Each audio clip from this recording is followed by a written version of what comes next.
Assalamualaikum warahmatullahi wabarakatuh. Perkenalkan, nama saya Ilham Aji Pangestu. Kali ini saya akan menjelaskan materi tentang struktur dan fungsi CPU. Materi ini diberikan oleh dosen Pak Ari Gunawan pada pertemuan ke-14. Untuk lebih jelasnya lagi, kita langsung aja beralih ke videonya. Yang pertama, ada yang namanya komponen utama CPU. Komponen utama CPU terbagi menjadi 4. Yang pertama adalah Arithmetic and Logic Unit, kita bisa sebut ALU. Terus ada Control Unit, terus ada yang namanya Register, dan CPU Interconnection.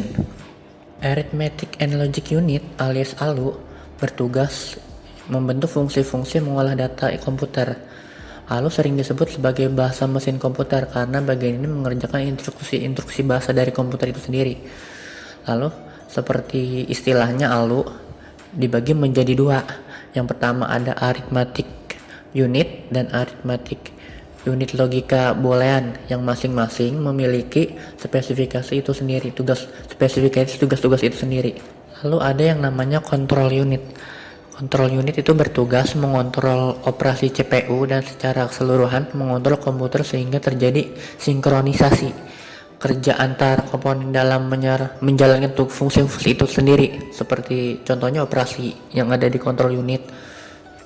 Nah, control unit ini sendiri bertanggung jawab untuk mengambil instruksi-instruksi dari memori utama dan menentukan jenis instruksi tersebut. Nah, selanjutnya ada yang namanya register.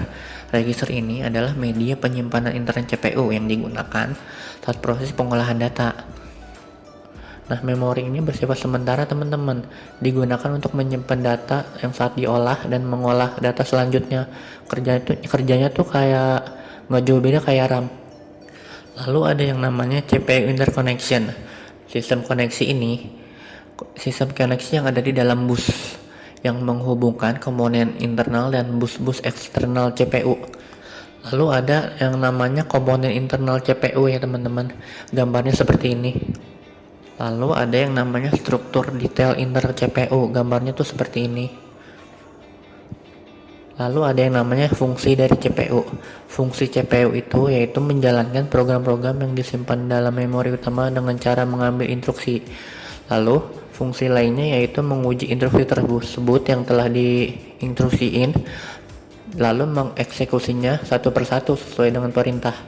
Lalu ada yang namanya proses eksekusi. Nah, proses dengan cara mengambil. Yang dimaksud dengan mengambil adalah mengolah instruksi yang terdiri dari 2 langkah. Langkah pertama yaitu namanya operasi pembacaan atau disebut fetch. Yang kedua tuh ada yang namanya operasi pelaksana instruksi atau disebut execute.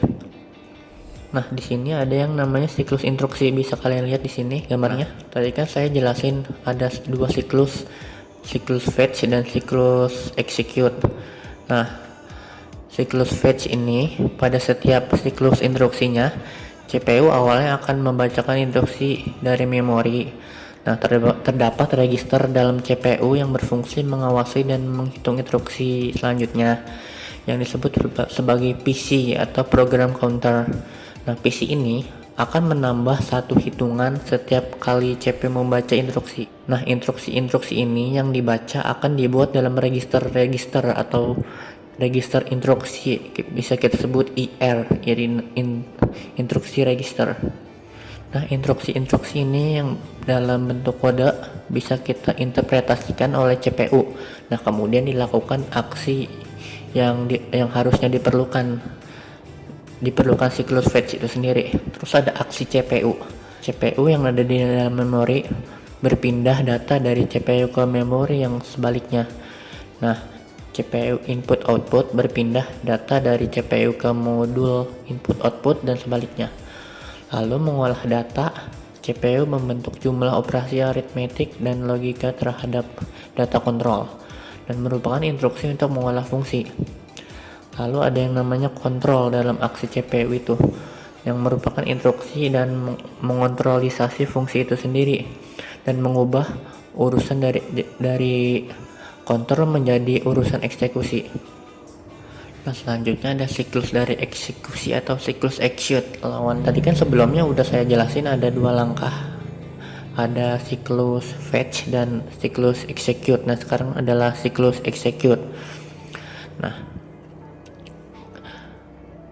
IAC atau Introduction Address Calculating yaitu mengkalkulasi atau menentukan alamat yang diinstruksikan yang akan dieksekusikan. Nah, terus ada IF atau Instruction Fetch yaitu membaca atau mengambil instruksi dari memori ke CPU. Instruction Address Calculation atau bisa kita sebut IAC yaitu mengkalkulasi atau menentukan alamat instruksi berikut yang akan dieksekusi. Terus ada IF alias Instruction Fetch yaitu membaca atau mengambil instruksi lokasi memori dari CPU. Terus ada IOD alias Instruction Operation Decoding atau Decoding yaitu menganalisa instruksi untuk menentukan jenis operasi yang dibentuk operan yang akan digunakan. Terus ada watch, OF, DO, dan OS. Nah, watch itu menentukan. Nah, watch itu bisa kita sebut Operating Address Calculation, yaitu tugasnya menentukan alamat operan. Terus ada operan fetch alias OF, fungsinya mengambil operan dari memori atau dari modul input output. Lalu ada DO, data operation, itu membentuk operasi yang diperintahkan dalam instruksi. Lalu ada OS, operand store, itu menyimpan hasil eksekusi ke dalam memori kita. Lalu selanjutnya ada yang namanya diagram siklus instruksi, bisa kalian lihat di sini.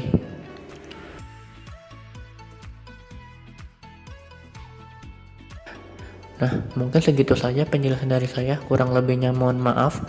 Wabillahi taufik walhidayah. Wassalamualaikum warahmatullahi wabarakatuh.